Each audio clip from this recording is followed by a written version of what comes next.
ओम नमः शिवाय। आज मैं आपको 7 ऐसी चीजें बताने वाला हूँ जो आप अगर गुप्त रखोगे आपके लाइफ में शांति, प्रगति और स्वतंत्रता, ये चीजें आपके लाइफ में हर टाइम बनी रहेगी। तो क्या है वो 7 चीजें हमको गुप्त रखनी चाहिए? तो आपको ये समझना पड़ेगा पहले कि हर एक आदमी अपने लाइफ में कुछ ना कुछ कर रहा है। ऑफिस जा रहा है, बिजनेस कर रहा है, घर संभाल रहा है, या अपने बच्चों को पढ़ा रहा है, सोशल लाइफ में इन्वॉल्व हो रहा है। ये सारी चीजें सबके लाइफ में बाहरी दुनिया में चल रही है, लेकिन अंदर क्या चल रहा है अपने, वो बहुत महत्वपूर्ण है। हमको इस दुनिया में ड्राइव क्या करता है, कौन सी चीज हमको आगे लेके जाती है? अपनी वासनाएं जो अंदर पड़ी है ना, वही आपको बाहर प्रोजेक्ट करके बाहर के दुनिया में खींचती चली जाती है। तो इसीलिए बड़े बड़े संतों ने पुराने टाइम पे ये कहा है कि अपने आप को अगर समझना है तो अंदर झांक के देखो, अंदर की चीजों को बदलो। तो वो कौन सी 7 चीजें हैं जो आपको सीक्रेट रखनी पड़ेगी आपकी खुद की शांति के लिए, प्रगति के लिए और स्वतंत्रता के लिए? तो पहली चीज है, आपको कभी भी आपके फ्यूचर प्लान्स जो आपने अपने फैमिली के लिए, अपने लिए बना के रखे हैं, वो बाहर नहीं बताने हैं। उसका कारण क्या है? आप अपने प्लान्स बना के रखे हैं। अभी मैं समझो कहीं जाना चाहता हूं, तो एक कंट्री में विजिट करना चाहता हूं, मैंने बता दिया। जैसे ही मैंने वो प्लान 4 लोगों को बता दिया, वो 4 तरीके की चीजें आपके दिमाग में डालेंगे। इसके अलावा अब समझो कहीं पे जा रहे हो तो वहां पे ये होता है, चोरी होती है, ये होता है, नेगेटिविटी फैलेगी। तो अपने किसी भी प्लान को सीक्रेट रखना, फ्यूचर प्लान्स को सीक्रेट रखना इसलिए जरूरी है ताकि उसकी ऊर्जा, मतलब एनर्जी लीक ना हो। एनर्जी लीक का मतलब आपका प्लान है ये, लेकिन उसके बारे में सोच कौन रहा है? और कोई। फिर 10 चीजें बताएगा, उसमें से 1-2 चीजें तो आपको अफेक्ट कर ही देगी, कहीं ना कहीं आपके अंदर नेगेटिविटी डाल देगी। कोई बिजनेस शुरू करना चाहते हो, उसके बारे में कुछ बोल देंगे। तो ये नेगेटिविटी क्या होती है, फिर व्हाइट बोर्ड में एक ब्लैक डॉट होता है ना, वैसे हो जाता है यार। तो वो ब्लैक डॉट बड़ा दिखता है, पूरा व्हाइट बोर्ड खत्म, मतलब दिखता ही नहीं, ऐसे हो जाता है। इसीलिए हाँ, अभी राय लेनी है तो इंटरनेट अवेलेबल है, सबसे भरोसेमंद, बहुत सालों से आपके साथ अगर कोई है, सिर्फ उसके साथ 1-2 शब्द, पूरा प्लान बताने की जरूरत नहीं, 1-2 चीजें आप पूछ सकते हो। बट जितना सीक्रेट रखोगे उस प्लान को मतलब सक्सेसफुल आप एग्जीक्यूट कर पाओगे। So keep your future plan secret.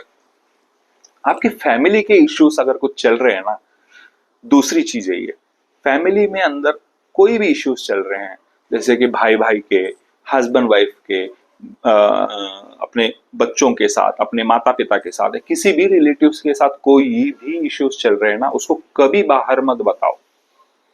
आप 4 दीवारों के अंदर जो लोग हैं ना, उन्हीं के अंदर रखो।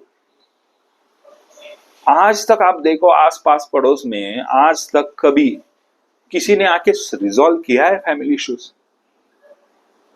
कभी नहीं होता। इनफैक्ट अगर 2 भाई लड़ रहे हैं, उसको देखने वाला तीसरा आदमी उसको जब शेयर करते हो इन्फॉर्मेशन, अरे तू तो सही बोल रहा है, तू तो एकदम सही कर रहा है, तेरा भाई गलत है, तू एकदम लीगली कर रहा है, न्याय तेरे तरफ है, तू तो जीत ही जाएगा। अब अगर ऐसा कोई दूसरे से सुनता है तो अपने मन में जो, अगर एक आध चीज भी गलत कर रहे हैं ना, वो और फ्यूएल होके उसको सही मान के हम गलत चीजें करेंगे। क्या होगा इससे? उसको तो चाय कॉफी चाहिए, एक जगह पे आप उसको सपोर्ट कर रहे हो करके आप उसको लेके जाओगे, उसको चाय कॉफी दिला दोगे, या पार्टी भी हो सकती है। लेकिन क्या ये सही है? बिल्कुल नहीं। जितना हो सके आप अपने फैमिली के इश्यूज 4 दीवारों के अंदर बैठ के सुलझाना ही सही चीज है। बाहर के लोग और उसको फ्यूएल करने के अलावा और उसको बढ़ा चढ़ा के एग्जैजरेट करने के अलावा और कुछ नहीं कर पाते हैं। यही सत्य है। आपका जो संघर्ष है ना, तीसरी चीज, आपका संघर्ष किसी भी चीज के लिए, पढ़ाई में उत्तीर्ण होना, सबसे ज्यादा मार्क लाने के लिए जो आपका संघर्ष होगा, बिजनेस में सक्सेसफुल होने के लिए संघर्ष होगा, आपके ऑफिस लाइफ में सैलरी या प्रमोशन में उत्तीर्ण होने के लिए जो भी संघर्ष होगा, उसको भी आपको सीक्रेट रखना पड़ेगा। क्यों पता है? जब आप संघर्ष कर रहे हो किसी चीज के लिए, अब दुनिया ने सुन लिया आप स्ट्रगल कर रहे हो, अभी स्ट्रगल को सुनने के बाद वो ऐसे चार बातें आपको सुना देंगे जिसके कारण उस संघर्ष को मजबूत करने की जगह आपको कमजोर फील होगा, आपको छोटा महसूस कराएंगे वो लोग। फिर संघर्ष बीच में ही, इसी तरीके से एनर्जी लीक होती है, संघर्ष बीच में ही रुक जाएगा और आप कुछ अचीव नहीं कर पाओगे। संघर्ष हमेशा अकेले में होता है। जैसे सोना तपता है, तपने के बाद उसका ऑर्नामेंट अंगूठी कुछ बनता है और फिर शाइन करता है। ये जो तपना होता है ना, वो संघर्ष आपका तप है।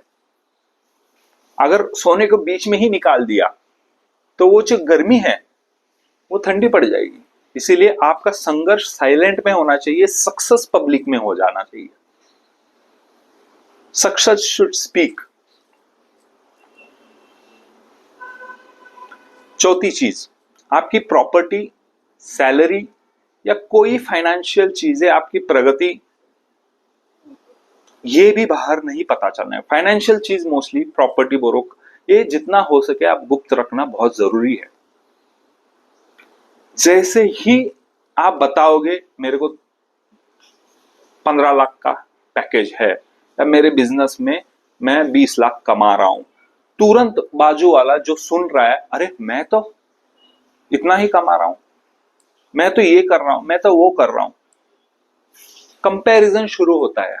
मैं इससे छोटा हूं या बड़ा हूं, ये चीज शुरू होता है। दुश्मन बनना शुरू हो जाते हैं, स्वार्थी बन जाते हैं अच्छे अच्छे मित्र, ईर्ष्या पैदा होती है।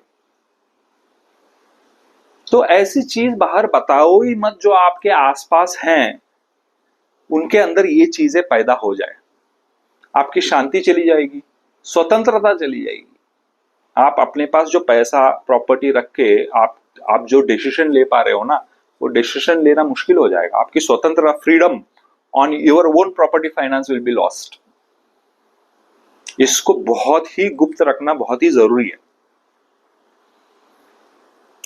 फिफ्थ थिंग, आपकी मैरिड लाइफ आपकी पर्सनल लाइफ होती है, या आपका प्यार, अगर आपका कोई शादी से पहले प्यार वगैरह है तो इसको भी गुप्त रखना है। इसका कारण क्या है? ये दो लोगों के बीच की फीलिंग है। अभी इस फीलिंग को, जैसे कि सब जो प्यार हर जगह पे माँ और बेटे का होता है, अब कोई तीसरा आके बोलेगा आप दोनों के बीच में प्यार है ही नहीं, मेरे को दिख नहीं रहा, ये दिखने वाली चीज है ही नहीं, ये दोनों के बीच में महसूस करने वाली चीज है। इसके ये दोनों के अलावा समझ ही नहीं सकता कोई। अब वो बोलेगा कुछ, अरे आप दोनों के बीच में ऐसा है, अरे ऐसा कैसे, तेरे को कैसे समझ में आएगा? ये दोनों के बीच वाली चीज है। इसलिए तीसरे का जजमेंट जब इन दोनों के बीच में आता है ना, तो इन दोनों के बीच वाला शेकिंग हो जाता है। तो बेटर है इसको गुप्त रखो। Don't leak your love energy, ऐसे ही बोलूंगा मैं। आध्यात्मिक लाइफ, छठी चीज जो आपको सीक्रेट रख रही है। आध्यात्मिक चीज बहुत ही सेंसिटिव चीज है। आपके अंदर जो भी बदलाव आ जाते हैं ना आध्यात्मिक लाइफ के कारण, मेडिटेट कर रहे हो या कुछ कर रहे हो, तो क्या लगता है यार ये मेरे अंदर हुआ है और ये सबको होना चाहिए। क्योंकि आध्यात्मिक लाइफ में जो बंदा जाता है ना, वो अलग लेवल की प्यूरिटी रखता है। तो उसको ये लगता है यार ये इतनी अच्छी फीलिंग है, इतनी अच्छी एक ब्लिसफुल स्टेट है, ये इतनी अच्छी एनर्जी है, मैं बाहर बताऊं उसको भी वो सुख मिले। लेकिन सुनने वाले के पास वो क्या वो एक्सपीरियंस है? अरे ये क्या पागल बोल रहा है, एनर्जी बोल रहा है, हैप्पीनेस बोल रहा है, ब्लिसफुल बोल रहा है, क्या होता है? कुछ नहीं होता। तो इससे क्या होगा, आपकी स्पिरिचुअल लाइफ की एनर्जी बिखेर जाएगी एंड आपकी प्रगति रुक जाएगी। तो क्या हमको ये स्पिरिचुअल लाइफ के बारे में नहीं बताना? बताना है। किसके पास? The one who is seeking this. मतलब आप एक लेवल पे पहुंच गए एंड देन और किसी को सच में वो चाहिए तो वो अपने आप आपके पास पहुंचेगा। ऐसे चेला आपके पास पहुंचा, आप उसको एज अ गुरु गाइड कर सकते हो, बट हर जगह पे जाके ऐसी एनर्जी है वैसी एनर्जी बोलते रहोगे तो वो आपको तो पहली चीज समझ में ही नहीं आएगी। जैसे कि आप अगर उठा के एक फ्रेंच मूवी देख रहे हो, आपको समझ में आएगी, आप प्रॉपरली सुन भी नहीं उस मूवी को देख भी नहीं पाओगे, सुन भी नहीं, वैसे ही उसको लगेगा। जिस भाषा की मूवी आपको समझ में नहीं आती, वैसे ही आपकी स्पिरिचुअल भाषा उसको समझ में नहीं आएगी। तो इसको भी गुप्त रखना बहुत जरूरी है। सातवीं चीज जो आपको गुप्त रखनी है, अगला स्टेप, आप क्या करने वाले हो। देखो, आप कलयुग में हो, दुनिया नहीं चाहती कि आप सक्सेसफुल हो। क्यों चाहेगी? वो चाहेगी कि भैया मैं सक्सेसफुल हूं। तो जैसे ही आप अगला स्टेप बोलोगे कि मैं ये करने वाला हूं, तो वो भी उसी चीज को ट्राई करेगा और उसी चीज को वो इंप्लीमेंट करने का कोशिश करेगा। भले उसको आता है नहीं आता है, लेकिन कम से कम आपका जो अगला स्टेप है उसमें छोटी ना कुछ बाधाएं डाल के चला जाएगा वो। So never tell the next step. ये 7 चीजें आप गुप्त रखो, आपकी लाइफ बहुत ही सुंदर, शांत, प्रगतिशील और फुल ऑफ फ्रीडम रहेगी। धन्यवाद।